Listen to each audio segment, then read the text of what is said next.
தீனக்கு தீனக்கு தீன தீனா இந்த படத்தை தான் இன்றைக்கி நம்ம பார்க்க போகிறோம். இந்த படத்தோட ஹீரோ வந்து அஜித் குமார் அண்ட் ஹீரோயின் வந்து யாருன்னா லைலா நடிச்சிருப்பாங்க. மற்றபடி 3வது ஆக்டர்லாம் வந்து யாருமே வந்து மைண்டில் இருக்க சான்ஸே இல்லை. மலையாளத்தில் ஒருத்தர் நடிச்சிருப்பார், அவர் பேர் கூட எனக்கு தெரில. இந்த படத்தில் வந்து முக்கியமான கதாபாத்திரத்தில் ஒருத்தர் நடிச்சிருப்பார். அவர் சங்கர் மகாதேவனா ஏதோ ஒரு மகாதேவன். ஏன் அவர் வந்து முக்கியமான கதாபாத்திரம்னா,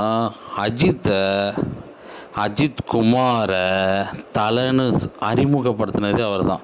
இப்போ வரைக்கும் தமிழ்நாட்டில் தலை அப்படின்னு நம்ம வந்து ஒரு வார்த்தை சொன்னால் அது வந்து தலை அஜித்து தான். செகண்ட்ரியாக வேணால் மேபி டோனி வந்திருக்கலாம். ஆனால் வந்து இப்போ வரைக்கும் தலை அப்படின்னு சொன்னால் அது வந்து அஜித் தான் நம்பர் 1. 90% கிட்ட நம்மளுக்கு வந்து இது வந்துடும். ஸோ வந்து அதை அறிமுகப்படுத்தின அந்த சங்கர் மகாதேவன் அந்த எந்த மகாதேவனோ அவருக்கு வந்து ஒரு வாழ்த்துக்களை தெரிவிச்சுக்கிட்டு இந்த படத்தில் பயங்கரமாக